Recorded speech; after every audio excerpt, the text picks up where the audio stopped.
I'm still trying to process the fact that I managed to pay off $27,000 in debt without telling anyone I was struggling. It's a weird feeling, knowing that I kept it all inside for so long. Actually, it was $27,419 to be exact. I remember seeing that number on my credit report and feeling like I'd been punched in the gut. It was a mix of credit card debt, a personal loan, and some leftover student loans. I'd been avoiding my finances for months, just throwing minimum payments at everything and hoping it would all magically go away. But the reality was, I was barely scraping by. I had to dip into my emergency fund a few times just to cover basic expenses, and that's when I knew I needed to make a change. So, I started by facing the music. I wrote down every single debt I had, along with the balance, interest rate, and minimum payment. It was painful to look at, but it was the first step towards taking control. Now, I know what you're thinking: how did I pay off all that debt without anyone noticing? Well, it wasn't easy. I had to get creative with my budget, cutting back on non-essential expenses and finding ways to increase my income. I started selling items I no longer needed online, took on a side hustle, and even negotiated a raise at work. One of the most helpful strategies I used was the debt avalanche method. I focused on paying off the debts with the highest interest rates first, while still making minimum payments on the others. It wasn't always easy, but seeing those balances drop month by month was a huge motivator. I also made sure to take advantage of high-yield savings accounts, which helped me earn some extra interest on my emergency fund. And I started investing in a Roth IRA, which has been a game-changer for my long-term financial goals. But here's the thing: paying off debt isn't just about the numbers. It's about the emotional toll it takes on you, the stress and anxiety that comes with feeling like you're drowning in debt. I had to confront those feelings head-on, and it wasn't always easy. There were times when I felt like giving up, when it seemed like the debt was never going to go away. So, what was the turning point for me? It was when I realized that I wasn't alone. Millions of people are struggling with debt, and there are so many resources available to help.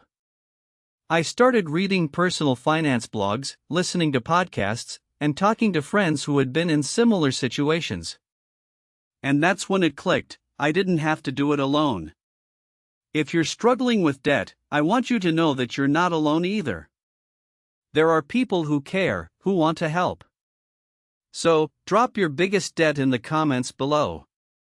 I read every single one, and I want to support you on your journey to financial freedom. Now, I know some of you might be thinking, this all sounds great, but how do I actually get started? Well, here's a simple step you can take today: open a high-yield savings account, and start throwing any extra money you have into it.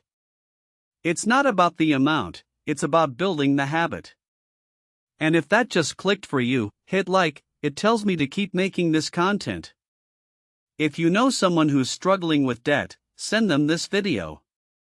It might just be the wake-up call they need. As for me, I'm still on my financial journey. I've got my sights set on investing in a taxable brokerage account, and I'm excited to see where it takes me. If you want to follow along, be sure to subscribe to this channel, and I'll catch you in the next video: how to invest in cryptocurrency without losing your shirt. I remember when I first started investing in my Roth IRA, I was putting in just $50 a month. It didn't seem like a lot, but it was a start, and it was consistent. Over time, I was able to increase that amount to $200, then $500, and eventually, I was maxing out my contributions. It's amazing how much of a difference that made in my overall financial picture. One of the things that really helped me stay on track was automating my payments. I set up automatic transfers from my checking account to my savings and investment accounts, so I never had to think about it. It was just done. And I made sure to review my budget regularly, so I could see where my money was going and make adjustments as needed. Now, I know some of you might be thinking, but what about credit scores? How did you manage to pay off all that debt without tanking your credit score? Well, the truth is, my credit score actually improved over time. I was making regular payments, and I was paying off high-interest debt, which helped to reduce my utilization ratio. And I made sure to monitor my credit report regularly, so I could catch any errors or discrepancies. In fact, according to a study by the Federal Reserve, paying off high-interest debt can increase your credit score by as much as 100 points. And a study by FICO found that consumers who paid off their credit card debt saw an average increase in their credit score of 60 points. So, it's clear that paying off debt can have a significant impact on your credit score. Another strategy that helped me was using the 50/30/20 rule.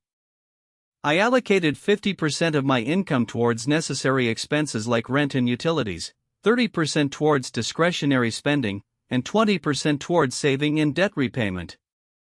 It wasn't always easy, but it helped me to prioritize my spending and make sure I was putting my money towards what was truly important.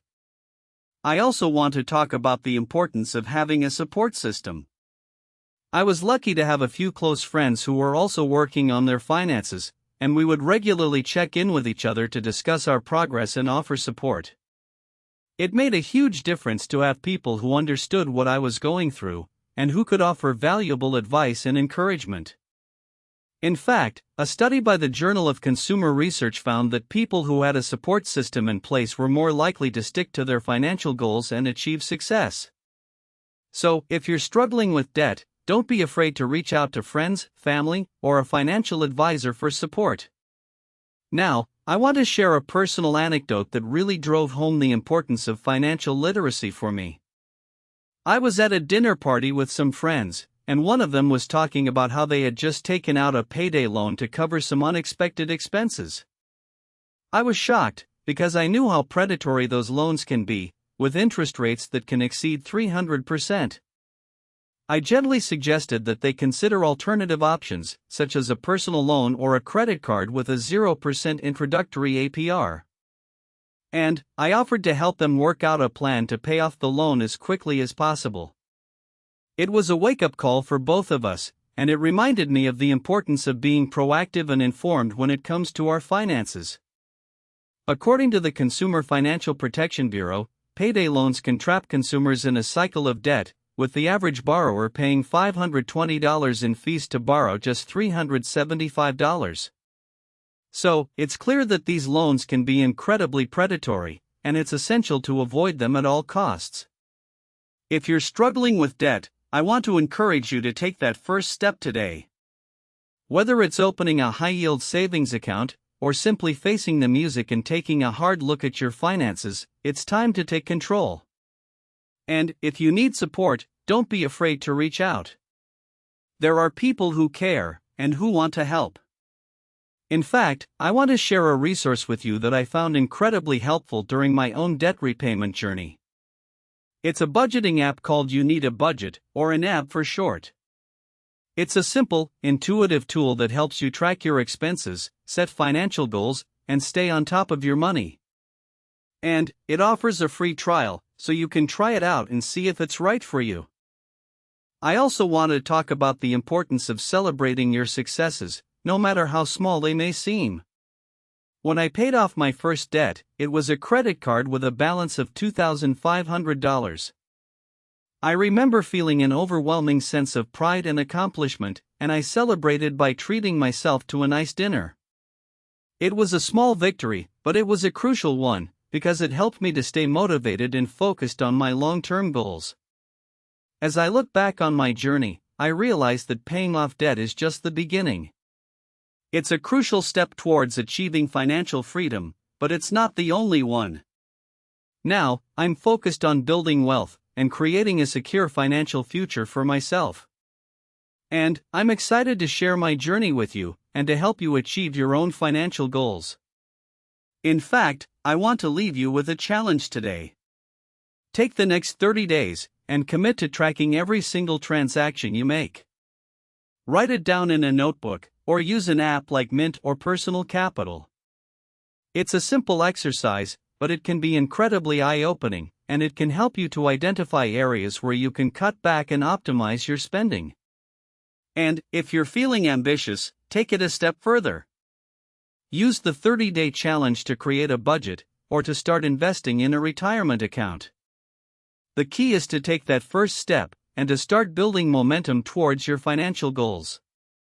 So, what are you waiting for? Let's get started today, and let's achieve financial freedom together.